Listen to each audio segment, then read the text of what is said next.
want to kind of pick your brain a little bit on the Dream for All program that was kind of like here and gone, for a weekend. It was like, wow, didn't even, take us to dinner or anything, kind of just left us Yeah, hanging. yeah. So kind of what are your thoughts about why it went so quickly? And do you think that there's going to be another program that's going to roll around? Yeah, the Dream for All program. We have a running joke in the office. It's called the Dream for a Few program. That's the running joke, because this program lasted less than 2 weeks and pretty incredible, right? And the reason why it went so fast is because this program was available for the entire state of California. It was available in every county. And so long as you qualified for it, you could obviously, receive some funds. And so the program was funded up to 300 million. And what I think had happened is that I think that there were already people in contract when the program released. And as soon as it released, I think people that were already in contract flipped their loan approval and accessed the funds, is what I personally think, because for those funds to go in less than 2 weeks was absolutely incredible, right? And so I think that people who were already in contract were actually the first ones to receive the funds and receive the assistance. So I think that had a big part to play in it. I think that people who were already in contract up to that point were, huge. I think that took up a majority of the funds, to be completely honest. So yeah, you're probably right on track with that. I mean, it makes sense. So do you think that there's going to be another program that's going to roll around? I know that they are talking about possibly another one coming in fall. What do you think? Yeah, for sure. I definitely think that there's definitely going to be more funds that comes rolling out for these types of down payment assistance programs. CalHFA has been like the leader in down payment assistance for like the last decade in terms of California state assistance, and they're a very reputable company, very reputable state program, and I definitely think that more funds will come. And when they do, I think that it's going to be just like the one that we saw. I think that people are going to run to these funds. The interest rates that come with these programs are really, really good, really competitive. So to answer your question, yes, I do think that more funds will become available. In terms of, is there a time frame or is there a set date as to when more funds will come available? There is not as of yet. But CalHFA does a pretty good job at making their announcement, at least like a month in advance, at least they did for this one. So when we know, the public will know. So yeah, that's good. Good. So we'll just have to stay on top of it, which is exactly why, like I always say, even if you feel like you're months or years out, having that approval kind of waiting in the back end and just kind of seeing where you would fall if things were to change in your favor today, and be able to pull the trigger and not have to start over from scratch. I think that's good. So I agree. Okay, so let's dive into our questions. And ladies first, I'm going to go first. Fire away. So one of the questions I was asked this month, and it's actually, I'm really glad it was asked, and it's something that I like to make sure we work towards as much as possible. But what really do buyers have to do in order to be able to get that quick 15, 18-day close of escrow? Yeah, absolutely. Great question. And a lot of it obviously has to do with the upfront work. And what I mean by upfront work is, not only do you have to be fully pre-approved, I think that being fully pre-underwritten is a huge piece to that. And to be fully pre-underwritten, what that means is that you take it one step further than being just pre-approved.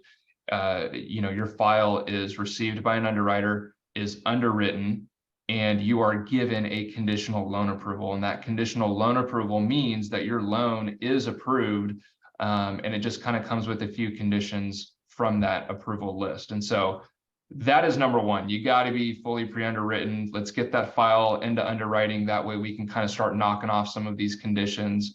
That's number one. And honestly, I think, in my opinion, probably the biggest thing is getting into the mental headspace of making sure that all your boxes are checked before you decide to really go out into the market. And I think you can obviously attest to this as well. There's so much hesitancy amongst first-time home buyers or just any buyers in general, but hesitancy in the sense of like, okay, I'm now ready to go buy, I get my offer accepted, but maybe I'm still just a little bit hesitant, right? There's still just some hesitancy there.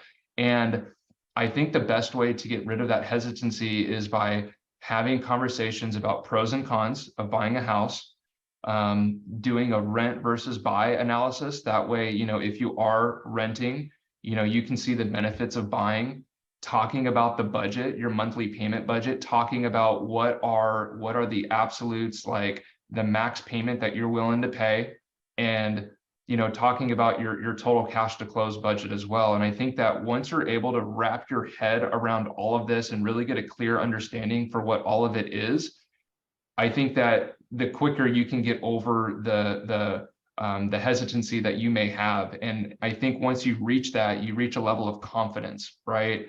And then now once you're confident in this market, you're ready to close as fast as possible.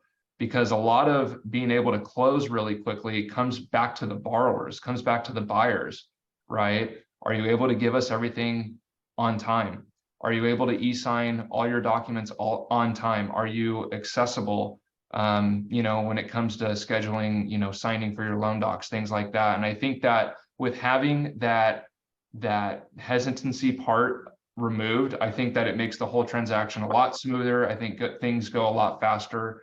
And so I honestly think that's a big part, is really kind of getting that mindset right, to go out into this market and to be confident and to be competitive. You know what I mean? Mm-hmm. Yeah.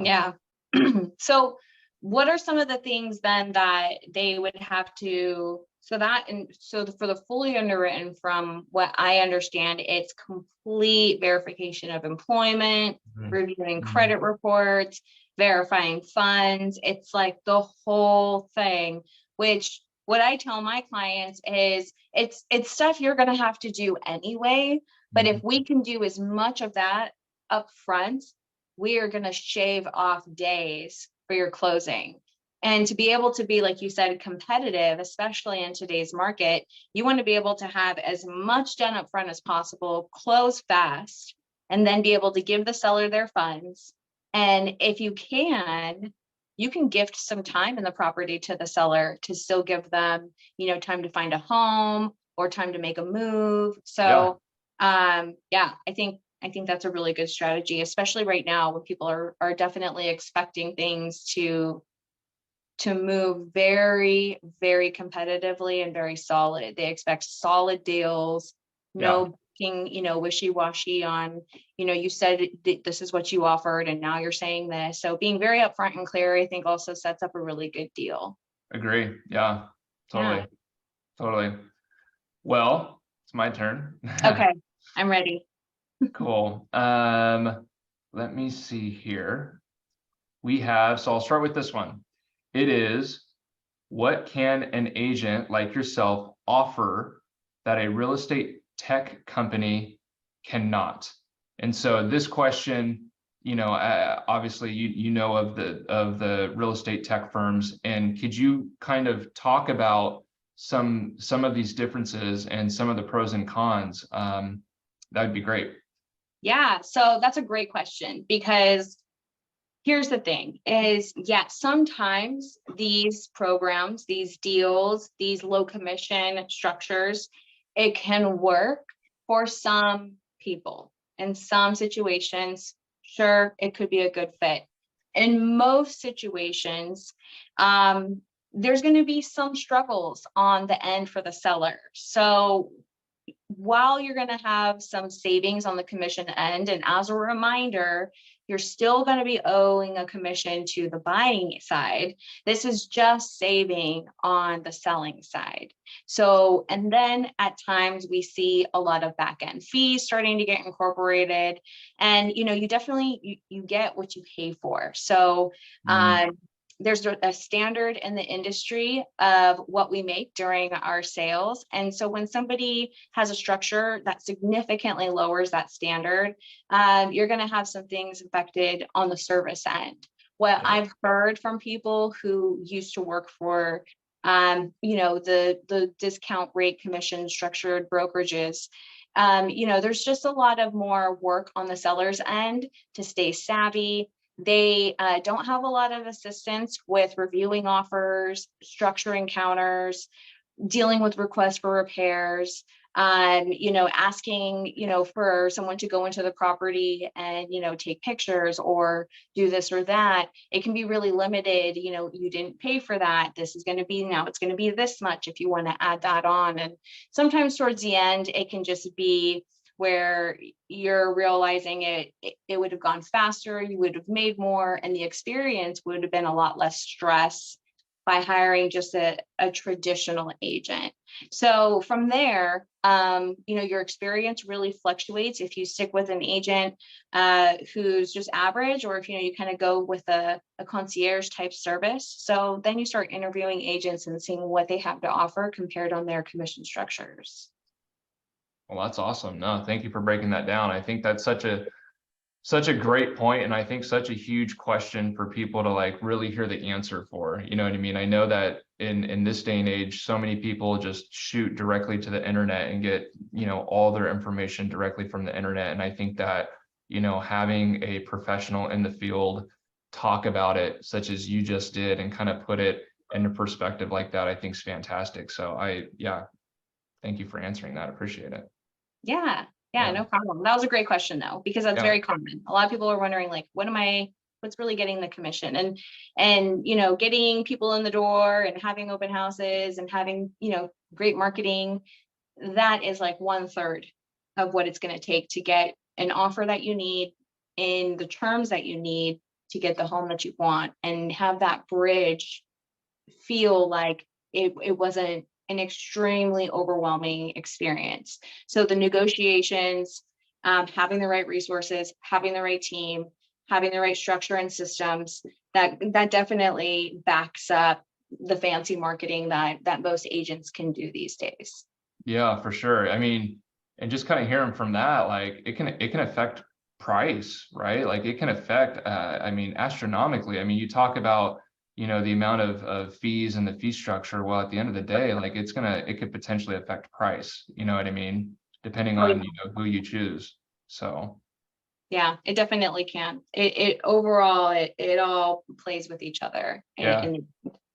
So, my question that was also sent, which I think is an amazing question, because a lot of people are asking this right now. So we have, how does the buy down rate structure work? We're hearing a lot of the 2-1s, and what is that going to mean for the buyers, 2, 3, 4, 5, 6 years from now?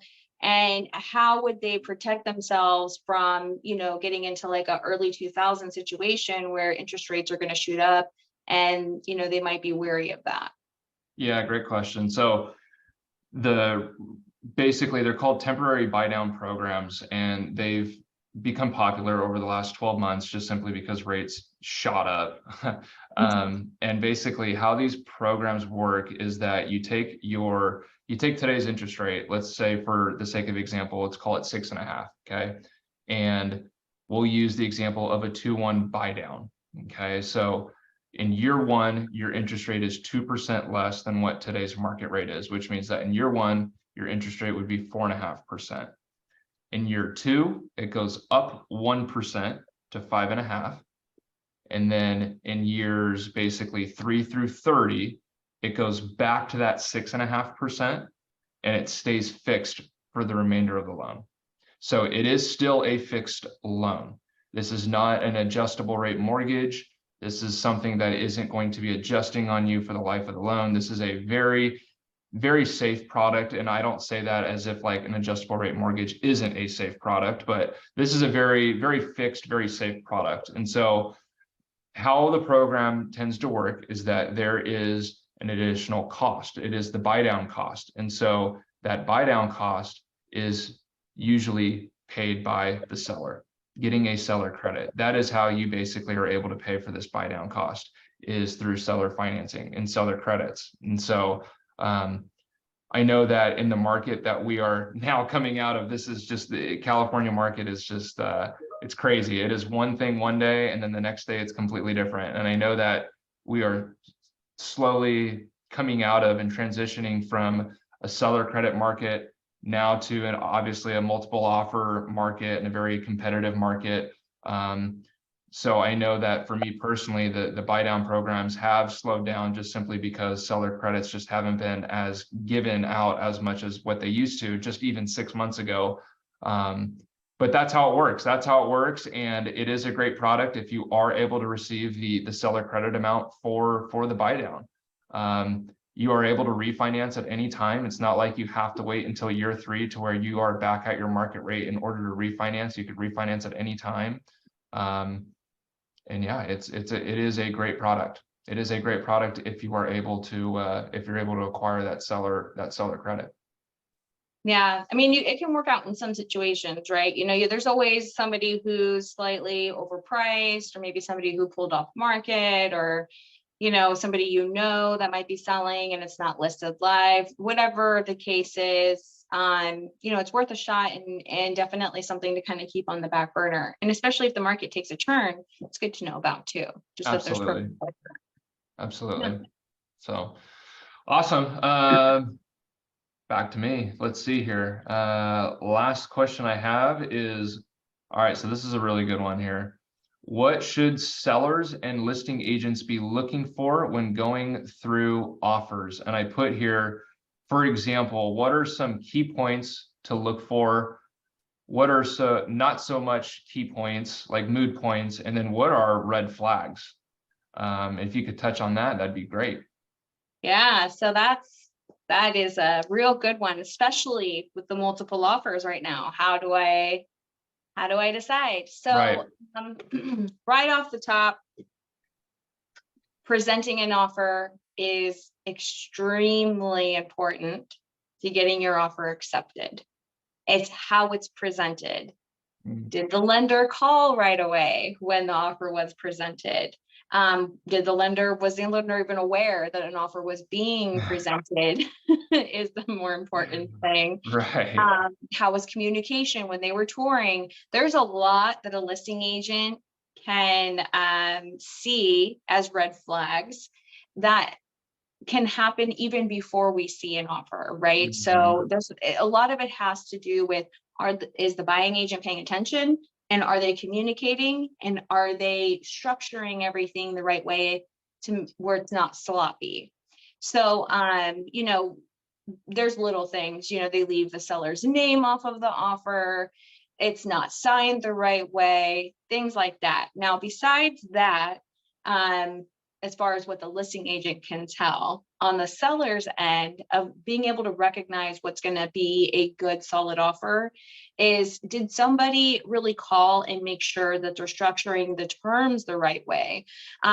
Quick closes are great. Sometimes the seller doesn't want a quick close. Sometimes for one reason or another, they want a regular close. They don't want that pressure.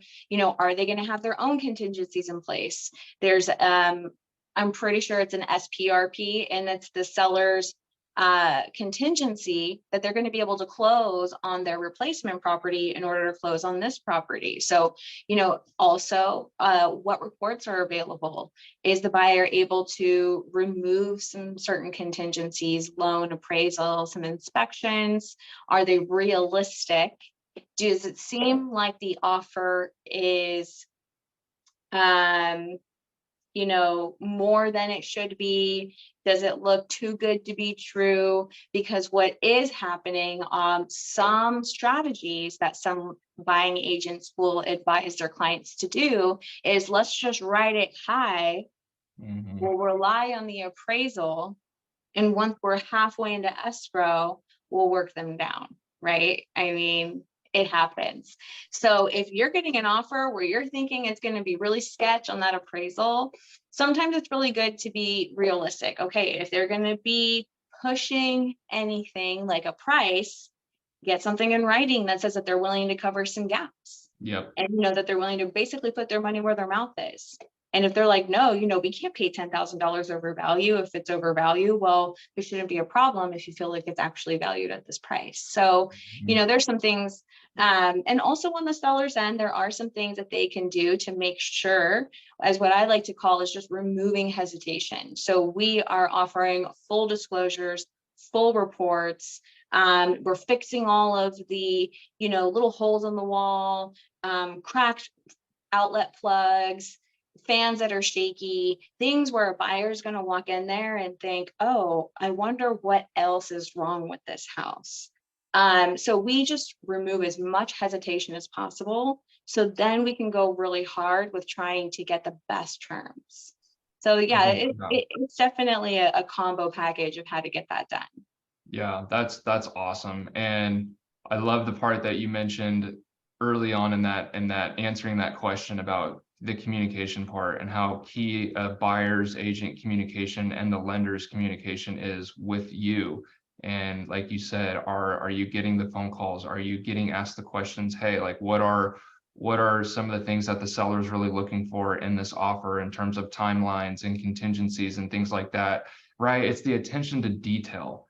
And I think that, as you mentioned, that does go a long way. And, there's definitely opportunities and definitely chances to get your offer accepted and not be the highest price, right? It's not all about price. Price helps, but, if you're neat and if you're precise, it helps. And so I think you answered that. So that's great. Yeah. And I'll say something that's a little controversial. I Go for it. am not a fan of highest and best. Okay. Yeah. So in the counters, that's another thing that a seller can do to make sure that they're getting the best offer, right? There is this perception that, when you counter multiple counter offers and you say, everybody just submit highest and best. That is an opportunity for you to actually lose money. So here's the idea, right? There have been times where I've had buyers where they were just presented highest and best. And they said, okay, well, I guess I'll come up to, 20 grand over. Sure. And it sold for 25 over. And then I hear my client say, well, I would have offered 30 over if I knew. Right. So it's really better to structure a counter, and you can pair a couple of the best terms, the best price, the best features of a few different offers and make an amazing counter and just see who's willing to come up. And here's the thing is I've actually had it where, oh, I can't really compete with that. Okay, sure. So just counter on counter. How bad does the buyer want it? How close can they get to this? They can counter your counter. So you never know when another buyer is like, oh, that's all it is. Sure. Throw in an extra 10 grand. I got it. Right. No problem. Right. So if it were me on the buy side, when I receive something like that, if I were to receive an exact number, I'd throw a couple grand extra on it because there's more than likely, there's probably buyers that are just accepting it.